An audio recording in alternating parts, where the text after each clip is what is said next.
ఇది గొప్ప పరిపాలన ఎట్లయితుంది మళ్ళీ రావాలని కోరుకుంటుంది. అంటే మళ్ళీ వస్తే మళ్ళీ 20 లక్షల కోట్లు అప్పు చేసి రాష్ట్రాన్ని అమ్మే పరిస్థితి వచ్చేది. అదృష్టవశాత్తు అది తప్పడం జరిగింది.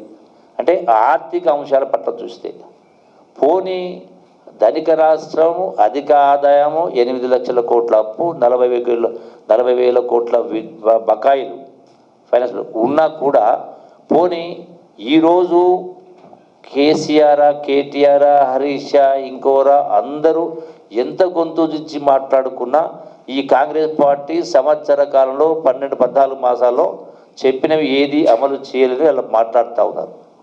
మరి ఇంత ఉండి మీరు చెప్పిన పనులు మీరు అమలు చేసినరా? ఎన్నో ఉన్నాయి కదా, ఒకటి కాదు కదా. ఆనాడు 5 సంవత్సరాలు అడగొస్తున్నాను కూడా, ఆనాడు 5 సంవత్సరాల పాటు నేను కూడా టీఆర్ ప్రభుత్వంలో మంత్రిగా ఉన్నా. ఎందుకు పోయినాం? తెలంగాణ రాష్ట్ర సాధనలో ఉద్యమం ఆరిపోదని పోయినాం. 5 సంవత్సరాలు ఉన్నాం. ఉన్న సందర్భంలో అన్నీ భరించినాం, అన్నీ చూసినాం. ఆనాడు సీమాంధ్ర నాయకులు ఈ తెలంగాణ రాష్ట్ర ఏర్పాటే ఒక విఫల ప్రయత్నం, ఇది ఫెయిల్ కావాలనే ప్రయత్నంలో అన్నీ మూసుకొని కూర్చున్నాం. కళ కనపడతా ఉంటే కూడా మరి అంత ఆదాయం వచ్చిన చేసినా మీరు గొప్పగా చేసినట్టే ఆ రోజు చెప్పినట్టు మళ్ళీ చెప్పిన మాటను మళ్ళీ చెప్పాల్సి వస్తూ ఉంది. జ్ఞప్తి చేయాలి కాబట్టి ఎవరైతే ఏ కేసీఆరో ఏ కేటీఆరో ఏ హరీష్ రావో ఇంకెవరో మాట్లాడుతూ ఉన్నారో వాళ్ళకి జ్ఞప్తి చేస్తూ ఉన్నా. మీరు 10 సంవత్సరాల కింద చెప్పినటువంటి డబుల్ బెడ్రూమ్ ఇల్లు కట్టించిండ్రా?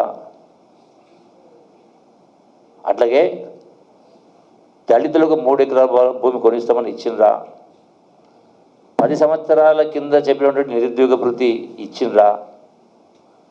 అట్లాగే అంటే చాలా అంశాల పట్ల మీరు చేయలే. అంటే ఉండి కూడా చేయలే. మీరు ఉండి చేయకపోవడం, ఇంత తప్పు చేసి చేయకపోవడం ఒక లెక్క, మీ లెక్క.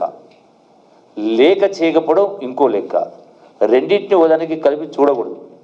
అంటే ఆర్థిక అంశాల పట్లైనా సంక్షేమ కార్యక్రమాల పట్లైనా మీరే ఫెయిల్ అయినరు. అంటే మీ పరిపాలన సవ్యంగా లేని కారణంగానే మీరు చెప్పినవి ఏది కూడా నిలబెట్టలే. 10 సంవత్సరాల తర్వాత ఈ ప్రభుత్వం కేవలం సంవత్సర కాలమైంది.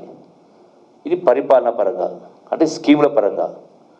పోనీ మీరు చేసినటువంటి పరిపాలన పోనీ పారదర్శకంగా ఉంది అంటే ఉందా అంటే పోనీ మీ పారదర్శకం చేసిందా పరిపాలన? ఎన్ని వేల కోట్ల రూపాయలు కాంట్రాక్టర్లకు ప్రాజెక్టుల పేరు మీద దోసిపెట్టినరు? వాస్తవం కాదా? శాసనసభ సాక్షిగా నేను ప్రశ్నించిన ఆ రోజు ఇదే హరీష్ రావు. ఎప్పుడైతే హరీష్ రావు గౌరవ ముఖ్యమంత్రి రేవంత్ రెడ్డి గారి పైన సవాలు చేస్తూ ఆగస్టు 15 తారీఖు లోపల మీరు రుణమాఫీ చేయగలుగుతారా, చేస్తావా అని మాట్లాడే సందర్భంలో చేస్తా అని చెప్పు, నీవు చేసిన 15,000 ప్రకటించు, నేను అది చెయ్యలేవు, నేను రాజీనామా చేస్తా మీరు చేస్తే అని మాట్లాడు. అదే క్షణాన నేను మాట్లాడినా ఎందుకు 15 ఆగస్టుకు ఆగుతారు, నేను ఇప్పుడే రాజీనామా చేస్తా, స్పీకర్ డైరెక్ట్ ఇక్కడే ఇస్తా. ఎట్లొచ్చింది ఇది? 1,80,000 కోట్ల ఇరిగేషన్ టెండర్ పిలిచిండ్రు మీరు. 1,80,000 కోట్లు. అది ఆన్లైన్ టెండర్లు. అంటే ఎవరు ఏది వేసేది తెలియదు, ఎవరు ఎంత రేట్ వేసేది తెలియదు. మరి కొన్ని వందల టెండర్లు పిలిచిండ్రు. ఒక్కొక్క టెండర్ విలువ 3,000 కోట్లు, 4,000 కోట్లు, 2,000 కోట్లు, 5,000 కోట్లు. నేను కాగితాలు చూపించిన. అందరూ కూడా 1% లెస్, 0.5 లెస్, 0.2 లెస్, 0.3 లెస్. ఒక టెండర్ కాదు, వందల టెండర్.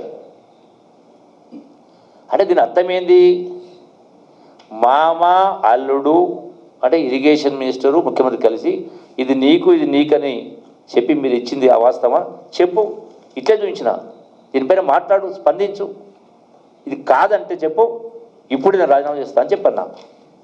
తనకు సమాధానం ఇచ్చిండా అంటే చెప్పిన ఆ రోజు ఇదే పారదర్శకంగా టెండర్స్ పిలిచి ఉంటే నేను ఉదాహరణ చెప్పిన, నేషనల్ హైవే ఇప్పుడు కృష్ణానది పైన నేషనల్ హైవే బ్రిడ్జ్ రోడ్ పని జరుగుతూ ఉంది. సుమారు 700 కోట్ల రోడ్డు. 39% లెస్. 39% లెస్. ఇప్పటికీ 70% వర్క్ అయిపోయింది. ఈ రోడ్డు వర్క్లో స్టీలు, సిమెంటు, కంకర, డాంబర్ ఇవన్నీ ఉంటాయి. ఇదే ఇరిగేషన్ కెనాల్స్లో ఇవేవి ఉండవు కదా. మిషన్ పెట్టి తవ్వడమే కదా, రిజర్వాయర్స్ అన్న మట్టి తీసిపోయడమే కదా. మరి దీనికి 13% లెస్ అయితే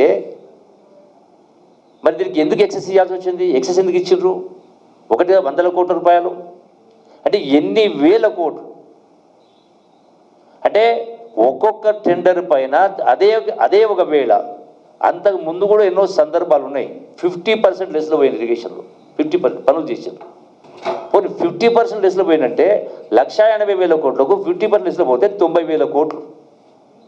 పోనీ 40% లెస్లో పోతే కాంపిటేటివ్ టెండర్ అయితే ఇది నీకని మీరు ఇవ్వకపోయి ఉంటే 40% లెస్. అట్లా 40% పోయినా 1,80,000 into 40% ఎంత అవుతుంది? సుమారుగా 75,000 కోట్లు అవుతుంది. పోనీ 30% లెస్ పోయినా 54,000 కోట్లు. ఎవడ పసొత్తు ఇది? ఎట్లా గొప్ప పరిపాలన అవుతుంది? ఇది ప్రజాధనం లూటి చేయడం కాదా? ఎందుకు కేసీఆర్ పని మళ్ళీ రావాలా? ఎవరికి దోసిపెట్టినరు? తెలంగాణ ఉద్యమంలో ఎవరి గురించి మాట్లాడినాం? ఆంధ్ర వాళ్ళు మాట్లాడినాం. ఇలా కాంట్రాక్ట్లు దోసిపెట్టలేరా మీరు? అంటే నిజాయితీ పరిపాలన ఉందా మీది? అంటే ఆర్థిక అంశాలు చూస్తే ఇది, సంక్షేమ కాలం చూస్తే అది గలే, ఇది పారదర్శన జరగలే. పోనీ ప్రజాస్వామ్య పద్ధతి ఉందా అంటే ప్రజాస్వామ్యం ఇంతమంది చనిపోయి ఆత్మహత్య చేసుకుంటే ఏం ఆశించిన వాళ్ళు? మా తెలంగాణ గొప్పగా ఉండాలి, అందరికీ అన్ని అవకాశాలు రావాలా, సమానంగా ఉండాలి, ఆర్థికంగా ఎదగాల, గొప్ప చదువులు రావాలని నేను ఒకటి చెప్తా ఉన్నా. గొప్ప పరిపాలన అయితే నేను కేసీఆర్ను సూటిగా ప్రశ్నిస్తా ఉన్నా. ఈరోజు దమ్ము ధనుడు సమాధానం చెప్పాలా? నువ్వు గొప్ప గురుకుల పాఠశాల పెట్టాను మాట్లాడినావు, కేజీ టు పీజీ అని. ఎంతమందికి వచ్చింది కేజీ టు పీజీ వల్ల? అలా 1000 గురుకుల పాఠశాల ఉన్నా కూడా మొత్తం కలిపి సంఖ్య 4 లక్షల మంది చదువుతూ ఉన్నారు. 4 లక్షల మంది. మొత్తం 1వ తరగతి నుంచి 10వ తరగతి వరకు రాష్ట్రంలో ఉన్న విద్యార్థుల సంఖ్య 60 లక్షలు. అంటే 60 లక్షలు 4 లక్షల మందికి ఇచ్చారు. మరి మిగతా 54 లక్షల మందికి ఏం కావాలి? ఎక్కడ పోవాలి వాళ్ళు? 56 లక్షల మంది అంటే లక్షల రూపాయలు ప్రైవేట్ కార్పొరేట్లో ఖర్చు పెట్టాలా? ఏ కళ్ళు కనపడలేదా? ఆలోచన లేదా? గొప్ప మాటలు మాట్లాడు, గొప్ప స్పీచెస్లు, గొప్ప పద్యాలు, గొప్ప కవితలు మాట్లాడారు కదా. ఇది ఎందుకు ఆలోచన రాలే? నేను ఆనాడు మంత్రివర్గం మంత్రిగా ఉండి నేను స్వయంగా సూచించిన ఫస్ట్ కలెక్టర్ కాన్ఫరెన్స్లో, గ్రామీణ వాతావరణంలో పిల్లలకు చదువుకునేటువంటి వాతావరణం ఉండదు. ఆ కుటుంబం యొక్క సామాజిక స్థితిగతులు కావచ్చు, ఆర్థిక స్థితిగతులు కావచ్చు, వ్యసనాలు కావచ్చు, టీవీలు కావచ్చు, ఫోన్లు కావచ్చు, చదివే వాతావరణం ఉండదు. ప్రతి కుటుంబం లక్షల రూపాయలు 1వ తరగతి నుంచి 10వ తరగతి వరకు బయట ప్రైవేట్కి యావరేజ్ చూస్తే 50,000 ఖర్చు పెడతా ఉన్నారు. అంటే 10 సంవత్సరాలకు 5 లక్షలు. అదే ఇంటర్మీడియట్ 1,00,000 ఖర్చు పెడతా ఉన్నారు. డిగ్రీ వరకు అంటే మొత్తం కలిపితే 10-15 లక్షలు. ఈ 15 లక్షలకు 15 సంవత్సరాలకు ఎంత వడ్డీ కావాలా? అది ఎన్ని మన ప్రభుత్వ సంక్షేమ గొప్ప సంక్షేమ కార్యక్రమం చేసినామంటారు. ఎన్ని సంక్షేమ కార్యక్రమం చేసినా ఎందుకు వాళ్ళ స్థితిలో మారతలేవు? అంటే ఈ మాత్రం కామన్ సెన్స్ లేదా? అంటే ఎక్కడైనా మీరు కట్టడి చేసిండ్రా? ఎన్ని లక్షల ఫీజులు వసూలు చేస్తూ ఉన్నారు? ఈ ప్రభుత్వం బాధ్యత లేదా? అట్లనే పోనీ వైద్య రంగంలో బాగుందంటే మీరు వైద్య రంగంలో ఎంతమంది ఎన్ని కార్పొరేట్ హాస్పిటల్ ఇలా ఒక్కొక్క పేషెంట్ దగ్గర 5 లక్షలు, 10 లక్షలు, 40 లక్షలు వసూలు చేస్తూ ఉన్నారు. మరి 10 సంవత్సరాల పరిపాలన ఇన్ని లక్షల కోట్లు అప్పు చేసి కూడా, ఇన్ని లక్షల కోట్లు ఆదాయం వచ్చిన తర్వాత కూడా ఎక్కడ మారిందా? వాతావరణం మారిందా? పేదల జీవితంలో మార్పు వచ్చిందా? ఇట్లా ఇస్తూ ఉంటే అట్లా పోతూ ఉన్నాయి.